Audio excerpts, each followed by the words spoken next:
We sat in a room together and we talked about this moment. That when you get into this moment, you can't just want it.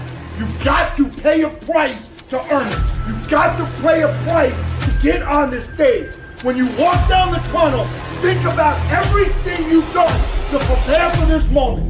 They have not done what you have done. They are not ready to take this thing where you're willing to take it. Your togetherness is better, your effort is better, your culture is better, so put it on display for 3.5 hours and go get it.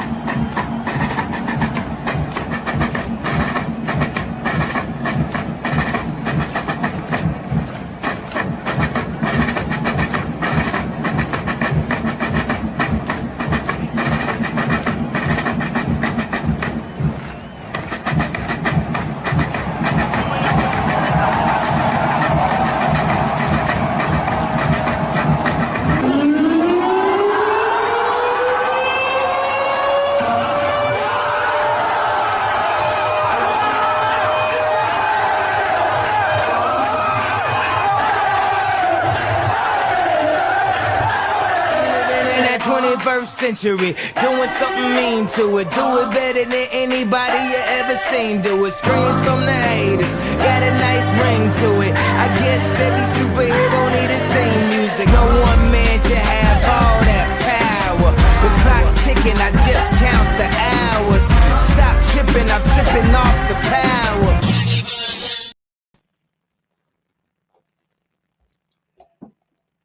Howdy, Aggs. Welcome into the Aggie Audible. I am your host, Lee Hillis, and week 2 is here. You have the Texas A&M Aggies hosting the Utah State Aggies. But first, let's bring our co-host, class of 2022, Kyle Lovingood. Kyle, howdy. Howdy, gig 'em. How are you? I'm good. Game week is here. Oh, every time of the game week, I'm doing pretty good. But this is possibly the last easy game we'll have until the week before we play TU. Yep. Utah State rolls into Kyle Field. It is an 11:45 a.m. kickoff at College Station. It is the Blue Bulls, right? Sure. The Blue Bulls. Big Blue. Big Blue, yep. You got Big Blue versus Web. You got Big Blue versus Reveille. Yep. We got to saw the horns off, right? Come on. Saw ours. Yeah, saw him off. But Texas A&M last weekend had a hard time stopping the run. But let's look at what A&M did as a team or in general. You had Marcel Reed go 22 of 34, 289, and 4 touchdowns. Good day for Marcel. That's incredible. Well, one critique I will make on that is he didn't have to work too hard because once he got it to his wide receivers, they did a lot of the work for him. But and of course, you have E.J. Smith, 2 carries, 6 yards, and a touchdown on the option play from Marcel Reed. I like that little dish. I finally got a good look at it the other day, and he just whoop, threw it out to the left and got it to him. But as you said, the receivers got it done. Mario Craver, 8 catches, 120 yards, and 2 touchdowns. Both of them screenplays. I mean, he had a career day to open it up for A&M. At A&M. Yeah. The funny thing is, he is the first player to have 100 yards on opening day, 100 plus yards on opening day, since Christian Kirk against Arizona State. Yep. That was a long time ago. That was Christian Kirk's first game, right? First game at A&M. Right. I think that was even a neutral site game in Houston, if I believe. And I was there, I'm pretty sure. And then KC Concepcion, 3 catches, 70 yards, and a touchdown. And then Theo Mellon-Orstrom, 3 catches, 23 yards, and a touchdown. That's my breakout tight end, but honestly, we have such a good tight end room. There's going to be multiple tight ends getting in there. And that gets me excited because that means the defense can't hone in on one guy. There are going to be multiple tight ends getting open. And as you mentioned, multiple tight ends. Amari Nyblack, 1 catch, 20 yards. Ashton Bethel Roman, who I highly expected to be the number 3 throughout the rest of the season, 1 catch for 20. Borkature, 2 catches for 17. The freshman Morrow, 1 for 8. Terry Bussey, 1 for 5. Yeah, I mean, I really look forward to seeing Ashton Bethel Roman and Terry Bussey getting a lot more touches for the ball. I mean, they're blocking so hard for them. They're opening the games for the other wide receivers. You know, the defensive backs are going to be playing harder against those wide receivers, so it should open the game up for the 3rd and 4th wide receivers. So that will be exciting for me. But Utah State last week, Barnes, their quarterback, went 19 of 28, 233 and a touchdown. Running back Davis, 12 of 88 for 1. Barnes, 15 for 29 and a touchdown. But Davis is in the backfield. Yep. He's like their Swiss Army knife. Yeah. He's sort of like who's a good NFL team to Kansas City, like Pacheco. Yep. He can run it, but he can also catch out of the backfield. Davis had 6 catches for 61 yards. But Lane, number 87, their tight end, is a guy that needs to be slowed down. 1 catch, 52 yards to the house. Just got to keep an eye on him. Make sure he doesn't get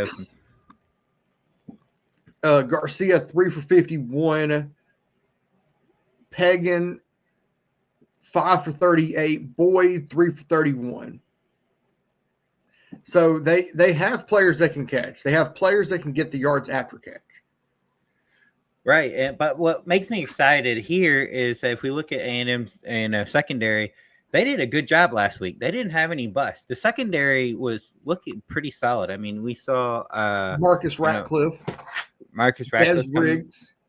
Des Riggs is the one I was really excited to see because we need him to step up and play to allow Tyreek to play where nickel. So that's exciting. And for any of the Cowboy fans that might be listening, Miles Sanders took it for 49 yards down to the 8-yard line. So Cowboys are knocking on the door. They're down 24-20 in the third quarter. You mean that Micah Parsons trade is not killing them? Wow. Actually, no, it's the Philly 16. Actually, Philly has the ball at their own 16. What happened? Did Dak throw a... Oh, wow. Update from 9 seconds ago. Cowboys-Eagles game has been suspended due to lightning in the area.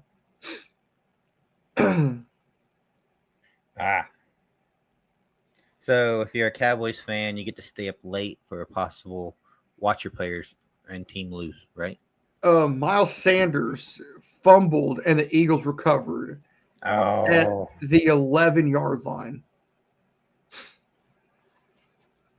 Oh, I haven't even looked at my fantasy team. That's a bad thing because I've been running around like a bat, like a chicken with my head cut off today. You know how I feel about Dallas, right? No. They're kind of like the Longhorns. You watch them just to watch them lose. It's like, hey, how are they going to lose this week? As long as Jerry Jones is involved, that's pretty much how it's going to be. But the question I do want to pose is, what does Texas A&M have to do to win this ball game? And I am going to go big screen with you. I think the Aggies have to come in and just play their game. Like, not try to do too much. Run the ball. Take what the defense gives them. Pass the ball. Just play a clean game. Don't fumble. Don't throw an interception. Do the little things, and that's where the win should come from. And then if you're Utah State, what are you doing to win this game? For Utah State, they have to create turnovers. They have to do, because A&M can beat you now with the passing game, run game, pick your poison. So Utah State's going to have to get turnovers. They're going to have to be aggressive. That's really the only way I see that they're going to really have, a good game against the Aggies.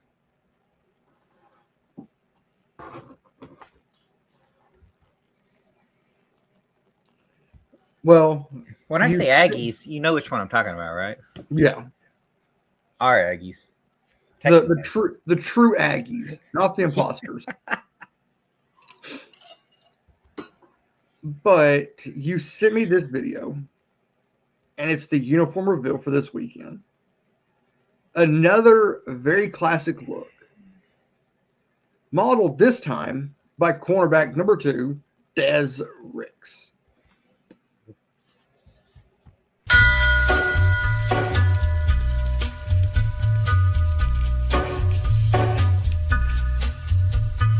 Take a little walk to the edge of town and go across the track where the viaduct looms like a bird of doom as it ships and cracks, where secrets lie in the border fires and the humming wires. Yeah, man, you know you're never coming back.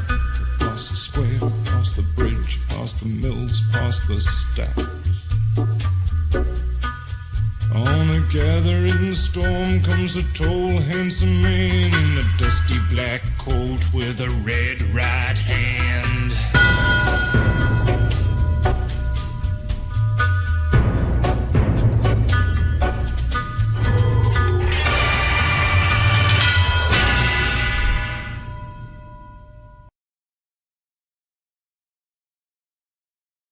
Well done by the Aggie media team. That was good stuff. So Aggies are going white helmet, maroon letters. Icy white. You guys say Yeah, it right. icy white. Icy white helmet, maroon jersey, white pants. Yep. No, that's a good look. I like Which it. is- I dig it. Which is a very classic look. But I want to run that again while I go grab something. Okay. What you got?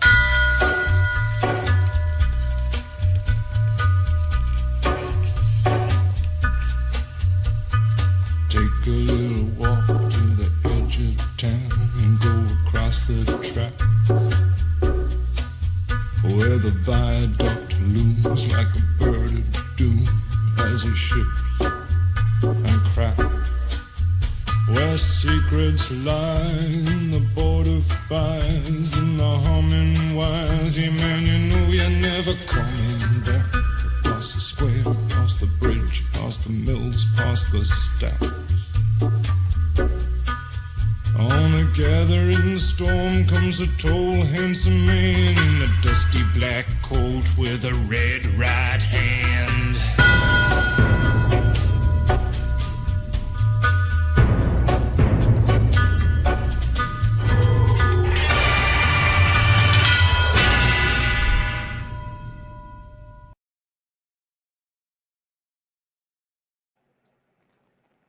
I don't think you're ready for what I'm fixing to show you. I have no clue what you're getting ready to show me. Ah, there you go. Icy white.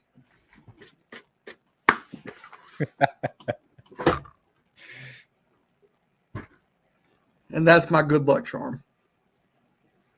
But Like, what do you mean good luck? You got to explain that to me.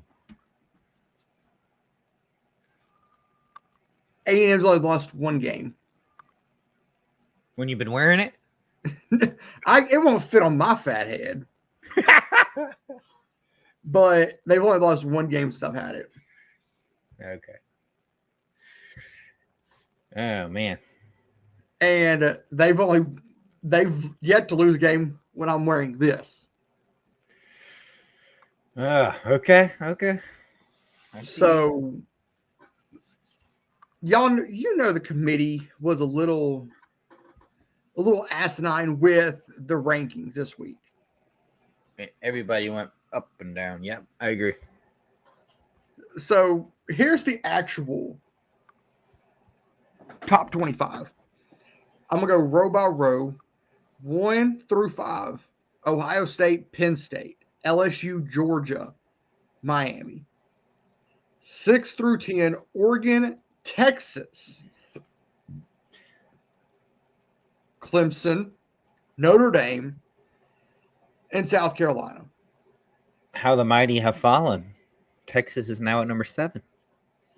And then 11 Alabama. through 15, 11 through 15, Illinois, Arizona State, Florida. Here's the one that I don't understand. Florida State is 14. That don't make much sense to me, And then especially Michigan at 15. right. But then 16 through 20, Iowa State, SMU, Oklahoma, A&M, and Ole Miss. A&M did not move from last week to this week's. And I don't have a problem with that. You know me, I'm fine with staying down. And then 21 through 25, Alabama, Tennessee, Indiana, Texas Tech, and Utah. Now, Alabama, I had a gut feeling they were going to drop at least 10 spots at least. But they end up dropping 13 spots from number 8 to number 21. Texas Tech, I think you said, fell 2 spots. They fell 1. They went from 23 to 24, yeah. And then Tennessee went from 24 to 22. Yeah, that don't make much sense. Like, we were discussing Joey Aguilar. They finally got to look at the quarterback and say, "Oh, okay. Well, I think Tennessee's better." You know, we don't have a dud at quarterback. But here's where I would go. my top 10 lines up with AP top 10. So I went Ohio State at 1 because they knocked off Texas. Fair enough. Penn State 2, LSU 3, Georgia 4. And think of this. If the playoffs started today, Ohio State, Penn State, LSU, Georgia have the byes. Has the first round bye. Miami would host. Oregon would host. Texas would host. Clemson would host. Clemson would host Notre Dame. South Carolina would go to Texas. Ooh. SEC. Oregon would host Florida. Illinois would go to Miami. Arizona State would be on the outside looking in. Michigan and SMU to round out the top 15. 16 through 20, I went A&M, Iowa State, Ole Miss, Oklahoma, and Florida State. Yeah, Florida State knocked off the number 8 team in the country. So what? You were not ranked last week. What makes you think that Florida State deserves to be at number 14? I think they should be at least one spot above Bama. I think Bama deserves to be at number 21 because they lost to a team that was not ranked. Tennessee at 22, Indiana 23, Texas Tech 24, and Utah 25. I'm in agreement here. I don't understand. So Alabama, who was 8, falls to 21. So if Alabama's so bad, how come Florida State is all of a sudden so good and moved to 14? That makes sense. The thing that I don't understand is Alabama lost to a team that won, 2 games last year? 2 games. They got throttled. Yep. So since we're on this topic, you know what the next topic is, right? Kalen DeBoer. Like, what? How do you see him and the Alabama fan base? What's their relationship like? I think DeBoer. I think his seat is a little toasty right now. You think it's fair? I think it is. I think the relationship between him and the Alabama fan base, it's starting to sour a little bit because, last year was his first year. Okay, I'll give him that. But year 2, you're not supposed to come out and lose to a non-ranked team, especially a non-ranked, non-conference team. Right. Because I don't think you ever saw that with Nick Saban. No, but Florida State was a team that was really good 2 years ago. And then last year had a severe down year. Maybe they just corrected, and now they're back where they were. And the quarterback they have there at Florida State is no joke. But we'll look at this I'll do this again going into week 5, which is the weekend we play Auburn. I will do this again just to see how much it changes between now and then.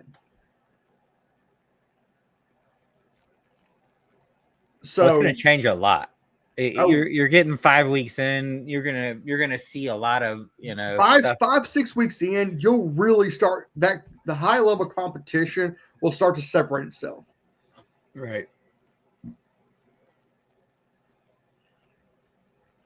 So, do you think what do you think A&M's final score is this week? I I think it's going to be somewhat similar to what we saw this past week. I think it's going to be in the upper 40s, and maybe I would love them to crack 50. That's kind of what I'm looking for. So my final score is to be like 52-17, something pretty similar to last week. I don't want to see them get 20 plus points. I want to see Utah State be in the defense kind of redeem themselves, I guess, if there's a way to say that. I'm going to go close to that.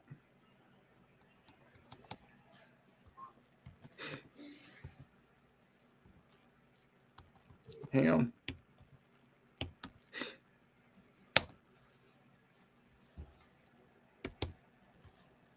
The suspense.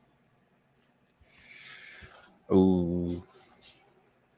Well, that's pretty good. Oh, so 14. All right, sweet. So you're going to undercut me by 3 points. Gotcha. And you went 52. I went 49. That's probably closer to the real score, I bet. Because I think A&M's defense, I think if Elko has anything to say about it, he's probably ripped them all week for giving up 40 or 24 points and also allowing over 200 yards rushing. And opening the second half with a huge bust. So, oh, Robert Henry ripped that. Yeah. And from what Elko said is the defender was just out of position. Right. If you go back and listen to his post-game presser. He said they were easy fix. He's going to have to prove it. Because Exactly. Utah State's going to try to run the ball on him again. They're going to say, hey, were you serious about last week? Let's do it again. So we'll see. And I knew this show would not be long because previews are not really that long. Recaps are a little bit longer because I think that show ran like an hour last week. It was close, yeah. But Aggies, we are 2 days away from game day. We are 2 sleeps away from game day. You know what the fan base for Utah State is? You know what their name is? I bet do. most people don't know. They're the herd. The herd. 12th man versus the herd. We got to get excited. Come on, guys. Let's do it. No, wait, that's Georgia. That's Georgia. Yeah. Well, Aggies, you don't have to go home, but you can't stay here. Thanks, and gig 'em. Kick 'em.